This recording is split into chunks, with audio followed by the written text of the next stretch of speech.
I'm about to tell you which stocks could potentially go absolutely parabolic now that the US is aligning with other broader trade partners. We're also going to be going over the broader macroeconomic situation within the US right now, interest rates, Fed cuts. We're going to be going over it all, and we're also going to be positioning ourselves ready for what could come in the next couple of weeks. So what exactly has happened within the last couple of days? Well, the UK and US have now come to a trade agreement after many years. This has been something in which in the UK in particular we've been wanting to see happen for a long time, as we do see the US as our biggest ally. So for saying that we haven't had a robust trade deal for a while really put some salt in the wound, to be honest, and now that it's finally happened, it is definitely something in which we can be grateful for. This, in summary, is a car tariff which has been, it includes car tariffs reduced from a 27.5% tariff down to only a 10%, which is still not ideal, but it's definitely an improvement. This will be effective upon 100,000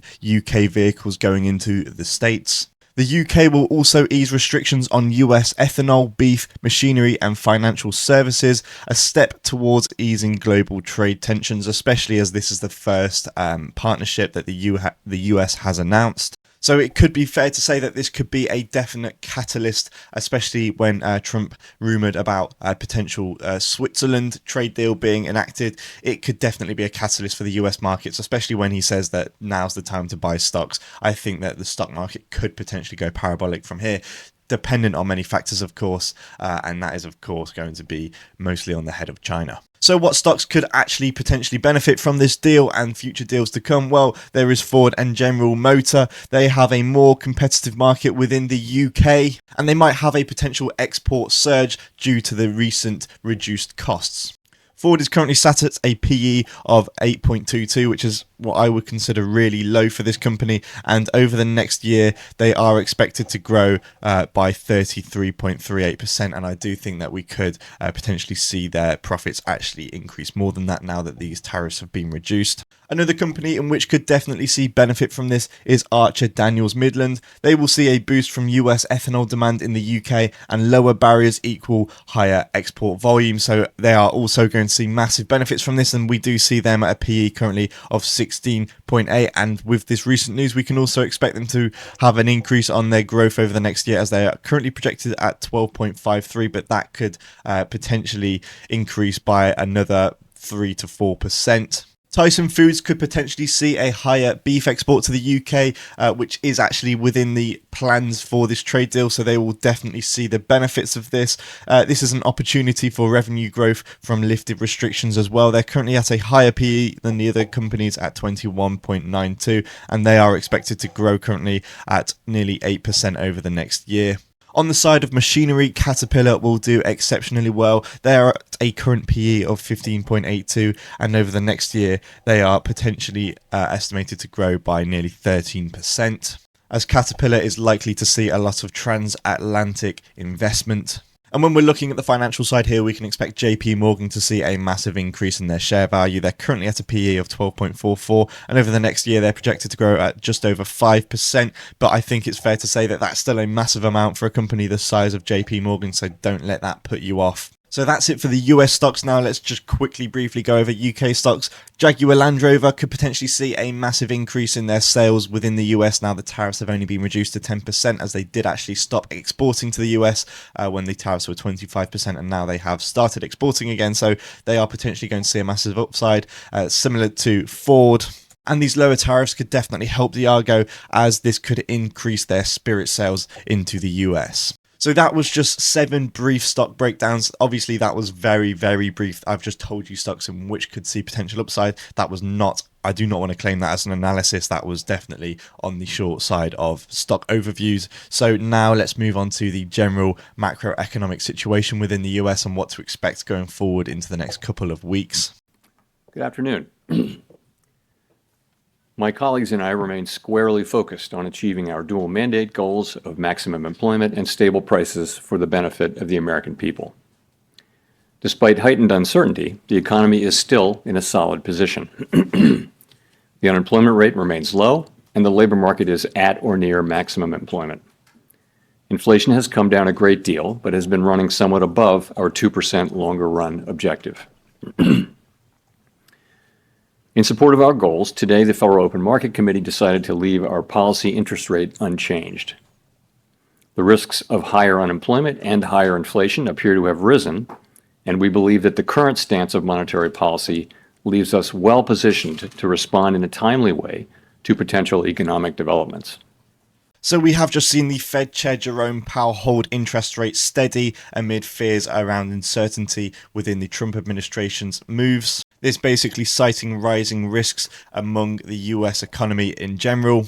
With Jerome Powell saying he emphasizes the need for clear signs of economic deterioration before considering potential rate cuts in the future. So the bottom line is we're not expecting rate cuts anytime soon. I think the rumor is around late summer at the moment.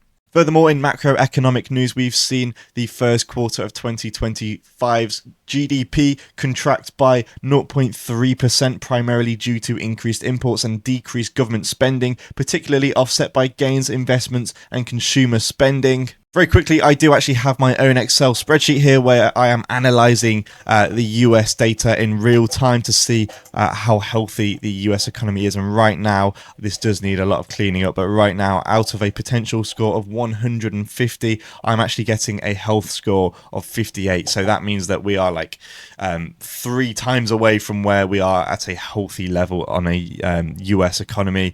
So right now, I understand why they're not actually cutting the rates. I do think we should expect to see this potentially bounce back by the end of the year. I do expect the US economy to recover, but right now it's not looking particularly great. We're also seeing implications of Trump's tariffs now across the US market as consumer prices are obviously hiking due to the 25% increases on their labels, with economists anticipating further price hikes, with inflation expectations jumping to 6.5%, the highest it's ever been since 1981.